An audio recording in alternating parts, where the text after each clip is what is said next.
بسم اللہ الرحمن الرحیم ان الحمد للہ وحدہ والصلاة والسلام علی رسول اللہ وعلی آلہ وصحبہ اجمعین اما بعد فاعوذ باللہ من الشیطان الرجیم بسم اللہ الرحمن الرحیم۔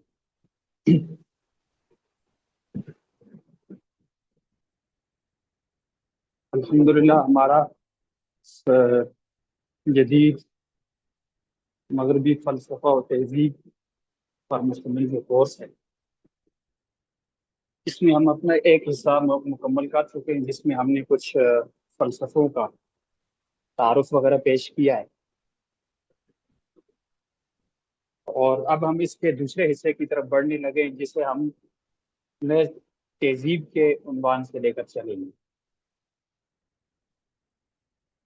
اور اس میں ہم کوشش کریں گے کہ مختلف ازمز کو سمجھنے کی کوشش کریں، ان کا ہر ایک ازم کا جو ایک پس منظر ہے، اس کے نتائج ہیں، اور اس کے جو اہداف تھے، آگے جو اثرات اور نتائج مرتب ہوئے مغربی معاشرے پر، تو یہ ساری چیزیں انشاءاللہ ہم سمجھنے کی کوشش کریں گے اس میں۔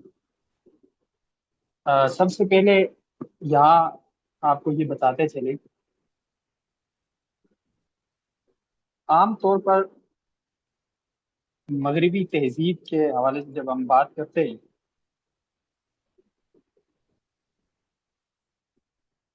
ہمارے سامنے یہ دائرہ بہت وسیع ہوتا ہے، اور عجیب بات یہ ہے کہ جب ہم بات کر رہے ہوتے ہیں مغربی فکر و فلسفہ یا تہذیب کی، تو مطلب عام طور پر جو ذہنوں میں جو ایک اس کا نقشہ بنتا ہے، وہ جو مغربی تہذیب اس دور میں ہے، اسی کو فلسفہ مغرب سمجھا جاتا ہے، اسی کو ازم سمجھا جاتا ہے، اور اسی کو تہذیب سمجھا جاتا ہے۔ جبکہ فلسفہ ذرا سا الگ چیز ہے، ازم وہ ذرا سی الگ چیز ہے، اور ان دونوں کی وجہ سے جو چیزیں آگے نکل کر تہذیب میں رائج ہوئی ہیں، وہ ذرا سی الگ چیز ہے۔ زیادہ فرق نہیں ہے واقعی ایسا ہی ہے کہ سارا کچھ ایک ہی ہے، لیکن اس میں یہ ذرا فرق آپ محسوس کریں۔ فرق یہ ہے کہ فلسفہ تقریباً 15ویں 16ویں صدی کے بعد، یورپ کے نشائے ثانیہ کے بعد، مغرب میں مغربی مفکرین نے جس طرح سے اپنے علوم و فنون پر توجہ دی، اور دوبارہ سے انہوں نے جس طرح علوم و فنون پر توجہ دینے کے نتیجے میں جو بہت ساری چیزیں لے کر آئے، اور مختلف حوالوں سے لے کر آئے ہیں، اصل فلسفہ وہ ہے۔ جیسے ایک کو ہم کہیں گے جدید مغربی فلسفہ، جو تقریباً 16ویں صدی سے لے کر 18ویں تک بنتا ہے، 200-300 سال اس کے ہیں، اس کو ہم جدید مغربی فلسفہ کہتے ہیں۔ اس میں سب سے پہلی چیز ہے عقلیت پرستی، اس کے بعد تجربیت پرستی، جو تجربیت پسندی پر ہم نے بات کی، اور اس کے بعد آ جاتا ہے آگے مادیت پرستی، مادے کو ہر چیز کی بنیاد ماننا، اور اس پر پورا فلسفہ جو کھڑا ہے۔ ایک جو عقلیت پرستی ہے، اس میں تو کیا آ گیا کہ ہر چیز کی بنیاد عقل کو مان لیا، جو ہر چیز کی معرفت اور ادراک کا جو دار و مدار ہے وہ عقل پر ہے، اس پر پورا ایک فلسفہ کھڑا ہو گیا۔ یہ عقلیت پرستی، اس کو ریشنلزم کہتے ہیں، اور یہ پورا ایک کافی عرصہ اس نے راج کیا ہے مغربی دنیا میں۔ اس کے بعد تجربیت پسندی آ جاتا ہے، کہ جس میں تجربے کو ہی ہر چیز کی بنیاد سمجھا جاتا ہے، یعنی ہر چیز کی معرفت اور حقیقت تک پہنچنے کا۔ اس کے بعد مادیت پرستی، کہ جسے کہتے ہیں مٹیریلزم، کہ مادیت مادہ کو ہی ہر چیز کی بنیاد سمجھا جائے، اور اسی پر ساری اپنی فکر کی بنیاد رکھ دی جائے، جو خاص طور پر جو سائنس ہے، جس طرح سے سائنس نے جو رواج پایا ہے، تو اس سے جڑے ہوئے جتنے بھی افکار اور نظریات وغیرہ ہیں وہ مادیت پرستی کے تحت آ جاتے ہیں. اور اس کے ساتھ ساتھ ایک مثالیت، اس کو کہتے ہیں آئیڈیلزم، مثالیت پرستی. فلسفہ مکتب فکر کا نام ہے مثالی مکتب فکر. یہ اصل میں جڑا ہوا ہے افلاطون سے. افلاطون کا جو نظریہ تھا، یہ جو کچھ ہم کائنات میں دیکھ رہے ہیں، عالم میں دیکھ رہے ہیں، یہ حقیقت نہیں ہے، حقیقت ہے عالم مثال. یہ سارا کچھ جو ہے یہ اس کی عکاسی ہے. اور یہ افلاطون کے بعد تو ارسطو نے آ کر، اس کا جو شاگرد تھا، اس نے آ کر اس کے فلسفے کو رد کر دیا تھا. اور یہ سلسلہ آگے چلتا رہا. لیکن جدید مغربی فلسفہ میں آ کر اس کو دوبارہ سے زندہ کیا گیا مغربی فلسفہ نے. اور وہ جو اس کا نظریہ تھا افلاطون کا، مثالیت پرستی کا، اس کو دوبارہ سے رواج دیا گیا. اور پھر ایک فلسفہ آ جاتا ہے اس میں، ریئلزم. ریئلزم کا مطلب ہوتا ہے، اس کو آپ عربی میں نہیں بلکہ اردو میں کہیں گے واقعیت پسندی. واقعیت پسندی. اور یہ جڑا ہوا ہے ارسطو سے. مطلب جو کچھ ہمیں عالم میں نظر آ رہا ہے یہی حقیقت ہے. بالکل اس دوسرا جو فلسفہ تھا اس کا، افلاطون کا، اس سے بالکل مخالف ہے. اور اسی پر مغربی مفکرین نے، بہت سارے فلاسفہ نے اپنے نظریات کھڑے کیے. اور یہ بھی ایک فلسفہ دوبارہ سے زندہ ہو گیا، اور اس کو کہا جاتا ہے ریئلزم. لیکن یہ جو مثالیت پرستی یا جو ریئلزم ہے، ان کا دوبارہ جو ان کی نشہ ثانیہ ہوئی ہے مغرب میں، ان کو کوئی بہت زیادہ رواج نہیں ملا ہے. پورا پورا اس پہ مکتب فکر بنے ہیں اور بہت زیادہ کتابیں لکھی گئی ہیں، سارا کچھ ہوا ہے.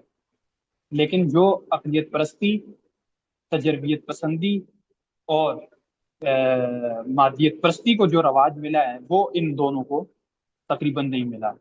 آپ عقلیت پرستی کو دیکھیں، مغرب کی سوچ اور فکر دیکھیں، تقریباً آپ کو ساری بنیادوں میں ایک بہت بڑی اینٹ آپ کو ڈیکارٹ صاحب نظر آئیں گے، جو عقلیت پرستی کے بانی. پھر آپ کو دوسری بڑی اینٹ جو نظر آئیں گے وہ ڈیوڈ ہیوم نظر آئیں گے. اور ڈیوڈ ہیوم اگرچہ وہ تجربیت پسندی کے بانی نہیں ہے، لیکن تجربیت پسندی کے جو سب سے مستند فلسفی جن کو مانا جاتا ہے وہ ڈیوڈ ہیوم ہے. اور پھر مادیت پرستی میں جب آ جائیں، مادیت پرستی اسی سے، وہ جو ڈیموکراتیس تھا، جس کو ڈیموکریٹس کہتے ہیں، کیا کہتے ہیں انگلش میں، ڈیموکراتیس جو یونانی فلسفہ میں سے تھا، جس نے مادہ کا نظریہ پیش کیا تھا، اسی سے ملا ہوا ہے. لیکن اس پر تھوڑی تنقید کے ساتھ، کہ اس بات سے تو اتفاق کیا ہے کہ ہر چیز کی بنیاد مادہ ہے، لیکن ڈیموکراتیس نے کہا تھا کہ مادہ تقسیم نہیں ہو سکتا، اور جس کو ہم ذرہ کہتے ہیں، ایٹم، وہ تقسیم نہیں ہو سکتا. جدید دنیا نے آ کر کہہ دیا کہ یہ تقسیم بھی ہو سکتا ہے. یہ تقریباً 5 جو مکاتب فکر ہیں، خاص طور پر بڑے مکاتب فکر، یہ 5 مکاتب فکر ہیں جدید مغربی فلسفے کے. اور ان کا دور ہے تقریباً 16ویں صدی سے لے کر 18ویں تک کا، 16، 17، 18. بلکہ یوں کہیں کہ 17، 18، 19 کے سے، 17، 18، 19 کے ہیں. یہ 300 سال تقریباً اس کے ہیں. اور اس دورانیے میں یہ 5 بڑے فلسفے سامنے آئے ہیں. اور اب تک ان کا تقریباً دنیا پر کسی نہ کسی حد تک نہیں بلکہ کسی نہ کسی شکل میں ان کا وجود پایا جاتا ہے. اس کے بعد ہے جدید کے بجائے ہے معاصر مغربی فلسفہ. اس کو معاصر فلسفہ کہا جاتا ہے. معاصر میں بھی تقریباً 3-4 بڑے فلسفے ہیں. ایک ہے وجودیت، مطلب ہر چیز کے وجود پر بات کی جاتی ہے اور وجود کو ہی بنیاد بنایا جاتا ہے. اس کو وجودیت پسندی یا وجودیت پرستی سے تعبیر کیا جاتا ہے. مطلب معاصر مغربی فلسفہ جو 20ویں اور 21ویں صدی پر مشتمل ہے، یعنی جس کا دورانیہ یوں سمجھیے کہ تقریباً 150 سال ہو گئے. ایک وجودیت ہے، پھر ایک ہے تجزیاتی فلسفہ، بلکہ اس کو کہتے ہیں تحلیلی. یہ جو تحلیلی ہے یہ باقاعدہ کوئی ایسا اس کا مکتب فکر وغیرہ یا ایسا ویسا نہیں ہے، لیکن یہ رجحانات ہیں کہ ہر چیز کو اپنی فکر کے مطابق حل کرنے کی کوشش کرنا اور اس کے نتائج وغیرہ نکالنا. یہ باقاعدہ کوئی مکتب فکر نہیں ہے، لیکن کچھ فلاسفہ کے نظریات اس طرح کے تھے تو ان کو ایک مکتب فکر کی حیثیت دی جاتی ہے، لیکن باقاعدہ مکتب فکر نہیں ہوتی. اسی طرح سے پھر رومانویت ہے، اور ایک ہے بینویت. بینویت یہ اصل میں ابھی میں نام لے رہا ہوں. بینویت کا مطلب ہوتا ہے کہ اس کو اردو میں کیا کہیں گے بینویت کو، مطلب جس میں ہر چیز کی بنیادوں پر بات کی جاتی ہے. یہ بھی ایک معاصر فلسفہ ہے. یہ تین چار بڑے آ، جو رجحانات فلسفے میں یہ مغربی معاصر فلسفے میں پائے جاتے ہیں. تو یہ ہے جدید یا معاصر مغربی فلسفہ. آپ جب یونیورسٹیوں میں جائیں گے یا پھر جب بھی بات کرتے ہیں مغربی فلسفہ کے حوالے سے تو وہ مغربی فلسفہ یہ ہوتا ہے. جب آپ تہذیب کی بات کرتے ہیں تو تہذیب میں وہ چیزیں آ جاتی ہیں جو عملی طور پر مغرب میں پائی جاتی ہیں. چاہے وہ اچھا تہذیب کا بھی پھر دائرہ تھوڑا سا وسیع ہے. تہذیب کسی بھی علاقے یا کسی بھی قوم یا پھر کسی بھی خطے کی جو مذہبی رجحانات ہوتے ہیں، فکری رجحانات ہوتے ہیں، اور اس کے ساتھ ساتھ جو اس کے سیاسی معاشی رجحانات وغیرہ، یہ سارا کچھ مل کر تہذیب بن جاتی ہے. تو اس لیے یہ سمجھیے کہ یہ جو فلسفہ ہے مغرب کا، یہ مغربی تہذیب کا حصہ بھی بنتا ہے. اگر رجحانات کا حساب لگایا جائے تو یہ مغربی تہذیب کا ایک حصہ بن جاتا ہے. لیکن دوسرے حساب سے دیکھیں تو مغربی جو تہذیب وجود میں آئی ہے، اس تہذیب کی کے اسباب یا اس تہذیب کے پیچھے جو علت ہے وہ کہ مغربی فلسفے بنتے ہیں. مطلب ان مغربی فلسفوں کی وجہ سے آگے پھر ایک اس طرح کی تہذیب وجود میں آتی ہے. اچھا، اگر ہم ازم کی بات کریں تو ازم کہتے ہیں کسی بھی فکری رجحان وغیرہ کو، اور ازم کا اطلاق پھر دونوں پر ہو جاتے ہیں، فلسفوں پر بھی ہو جاتے ہیں اور تہذیب پر بھی ہو جاتا ہے ازم کا. جیسے مثال کے طور پر ہم کہتے ہیں اسلامزم. اب اسلامزم کا کیا مطلب ہے؟ اسلامزم کا مطلب ہوتا ہے کہ ریاست کو دین کے تابع بنانا. اس کو کہتے ہیں اسلامزم، ریاست کو مذہب کے دین کے تابع بنانا. اور اگر ریاست کو مذہب اور دین سے الگ کرنا، اس کو کہتے ہیں سیکولرزم. اب یہ جو آپ دیکھیں، یہ جو نقطۂ نظر ہے کہ ریاست کو مذہب کے مطابق بنانا، یہ ہماری تہذیب میں بھی آ جاتا ہے، ہماری فکر بھی ہے یہ. تو یہ ایک تقسیم میں نے آپ کے سامنے اس لیے کی کہ یہ آپ کو مغالطہ نہ ہو کہ جو کچھ ہم جب تہذیب کا نام لیتے ہیں تو وہی فلسفہ، اور جو فلسفے کا نام لیتے ہیں وہی تہذیب نہ بن جائے. جہاں تک بات اب کی ہے ہماری، ہم نے پہلے تو کچھ بنیادی فلسفے پڑھے ہیں. خاص طور پر ہم نے دو فلسفے پڑھے ہیں، ایک عقلیت پسندی اور دوسرا تجربیت پسندی. اگلے دوسرے فلسفوں کو ہم نے نہیں چھیڑا، مثالیت کو اور اسی طرح سے مادیت پرستی کو، اور ہم نے واقعیت پسندی کو، ان کو ہم نے زیادہ نہیں چھیڑا، کیونکہ ان کے بجائے زیادہ جو مغربی تہذیب میں زیادہ جو اثر انداز ہوئے ہیں تو وہ وہی پہلے والے دو فلسفے جو ہم نے پڑھے وہی زیادہ اثر انداز ہوئے. اب ہم شروع کریں گے تہذیب کے عنوان سے. ضروری نہیں ہے کہ فقط تہذیب ہی ہے اس میں، ظاہر ہے ہم ازم پر بات کریں گے تو اس میں فکری رجحانات وغیرہ یہ سب کچھ آ جاتا ہے. لیکن اس کو عنوان دے گے ہم تہذیب کا۔ اچھا، یہ جو ازمز ہم پڑھنے لگے ہیں، ان کو ہم دو طرح سے پڑھ سکتے ہیں۔ ایک ایک یہ کہ اس کو ہم ان کی مختلف کیٹیگریز بنا لیں یا مختلف شعبے بنا لیں، اور ایک شعبے کے تحت جتنے ازمز آتے ہیں ہم ان کو پڑھ لیں۔ تو ان کے بنیادی طور پر تین بڑے شعبے ہیں۔ کچھ وہ ازمز ہیں جن کا تعلق فکر کے ساتھ، فکری ازمز۔ کچھ وہ ازمز ہیں جن کا تعلق سیاست کے ساتھ ہے، اور کچھ وہ ازمز ہیں جن کا تعلق معیشت کے ساتھ ہے۔ اور یہ تین بنیادی، آپ جتنے بھی ازمز کو دیکھیں گے نا، تو آپ کو تقریباً یہ بنیادی طور پر تین ہی دائرے نظر آئیں گے: فکری ازمز، سیاسی ازمز، اور معاشی ازمز۔ یہ تین دائرے آپ کو ملیں گے۔ اچھا، جب ہم فکری ازمز میں آتے ہیں تو اس میں آ جاتے ہیں، جیسے مثال کے طور پر ہیومنزم آ جاتا ہے، انسان پرستی، کہ انسان کو ہی اتھارٹی مانا جائے۔ اسی طرح سے ایتھیزم آ جاتا ہے جس کو الحاد کہتے ہیں، اور فیمنزم بھی آ جاتا ہے جس میں عورت کی آزادی وغیرہ کی اور یہ سارا کچھ چیزیں آ جاتی ہیں۔ ڈاروینزم بھی تقریباً اس کو بھی ہم فکر میں لا سکتے ہیں، فکری ازمز میں ڈاروینزم کو۔ اور اس کے ساتھ اور بہت سارے آ سکتے ہیں، مطلب میں فی الحال مثال کے طور پر، اچھا، لبرلزم بھی تقریباً اسی طرح آ جاتا ہے، اسی میں آ جاتا ہے۔ اور جب ہم سیاسی ازمز کی بات کریں تو سیاسی ازمز میں کیا آ جائے گا؟